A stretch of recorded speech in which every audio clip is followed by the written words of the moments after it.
What's up, YouTube, and thank you for joining us at Diamond Cut TV. I have a story here from a Thai lady named Amara Amarin. I'm gonna get straight to it, guys. Don't forget to hit that like button and hit the subscribe button and help us reach our goal of 1,000 subscribers. With that being said, here we go.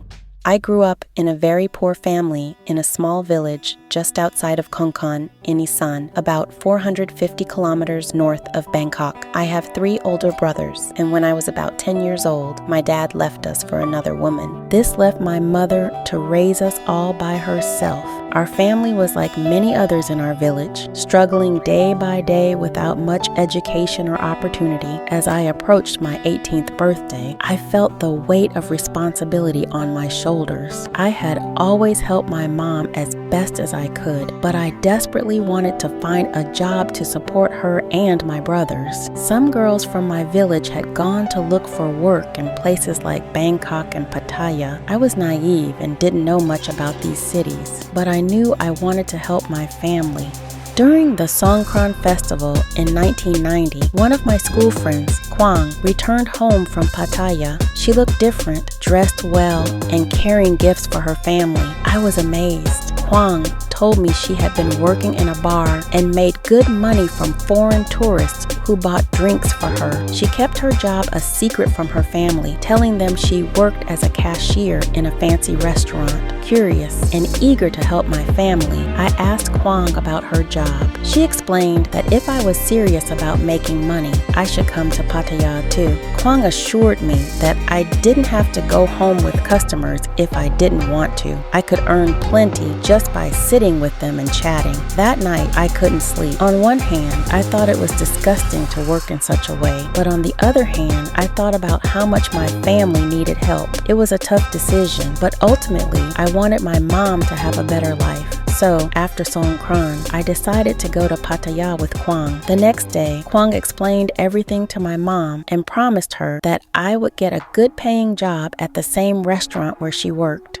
Kwang even paid for my bus fare to Pattaya and said I could stay with her until I got on my feet. When we arrived in Pattaya, everything felt overwhelming. The city was bustling with people and lights.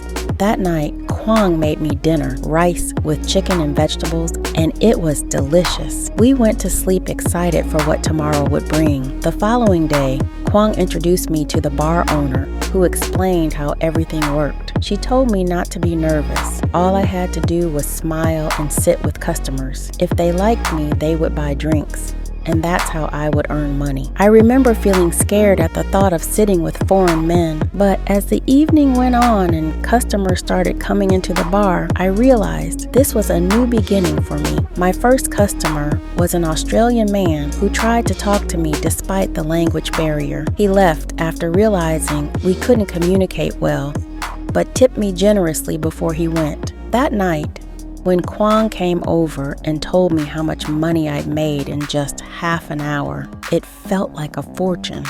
Back in my village, my brothers had to work all day just to earn what I'd made so quickly. As months passed, I grew more comfortable in Pattaya. I learned some English phrases that helped me connect with tourists better. Each night brought new experiences and challenges. Some customers treated me well, while others were disrespectful or made false promises. Despite these challenges, every month I sent money back home to support my family. My mother fell ill one month and needed medicine that was quite expensive. My brothers asked for help again, but it became clear that working only for tips wasn't enough anymore. That day changed everything for me. I decided that if a customer wanted to take me out after paying the bar fee, then I would go with him. It was a big step for me since back home, I'd only ever had innocent crushes. Later that night, I experienced intimacy for the first time with a man named Paul from England. He was much older than me, but treated me kindly during our time together. After our first meeting, he came back several times during his vacation. By the time Paul returned home to England, I had become quite seasoned at this new life in Pattaya. My mother eventually got better too. As time went on,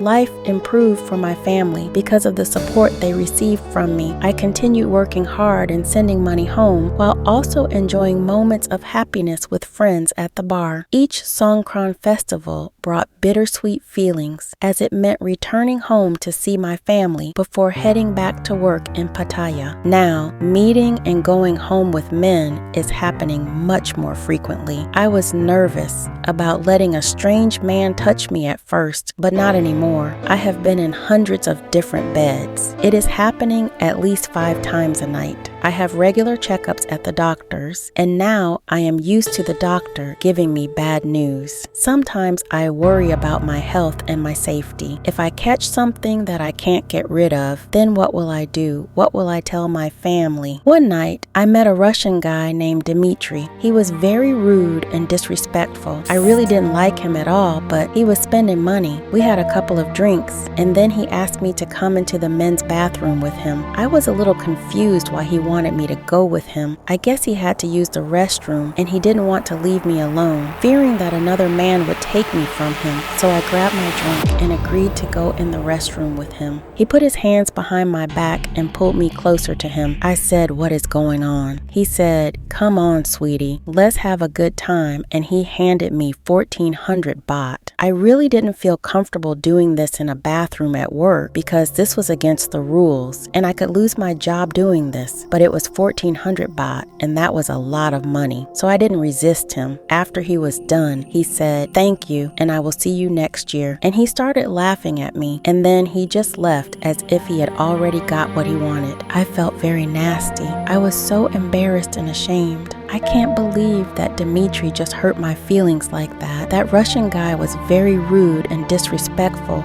and he didn't care whose feelings got hurt. When I got outside of the bathroom, my boss was looking at me with a frown on her face. She was very angry. She said, "Are you finished having fun?" I said, "What?" She said, "When you are finished having fun, I want to talk to you alone." After she said that, I was so embarrassed. My heart sunk, and I had an empty feeling in my stomach. I thought to myself, this is it. She is gonna fire me. I am in trouble now. I really didn't care though, because I was getting tired of the bar life anyway. We had a talk, and she said she was just giving me a warning. I was very relieved that I didn't get fired. I was sitting at the table alone and feeling sad, and that's when I met Leroy. Leroy was a Black American. He wanted me to come back with him to his hotel. I was very cautious at first because I had never been with a Black man before. I heard a lot of stories about how Asian women and how our bodies are too small for Black men and that we could get hurt, but I thought that would only make it even more exciting, and I was anticipating trying something new. I was getting tired of Russian guys and Australian guys, so I agreed to go with Leroy to his hotel. He had his own business in America. We went to his hotel every night for 4 days straight. Since this was a new experience for me, I guess he caught me off guard because after the 3rd night, I quickly fell in love with Leroy. He took me shopping and spent a lot of money on me. I was hoping that I could go back home with Leroy to his home country, so I treated him very nicely and was on my best behavior. I would have gave anything for a chance to go to the land of the dreams, even if it was just for 1 night. Who wouldn't? Leroy was only in town for 1 week,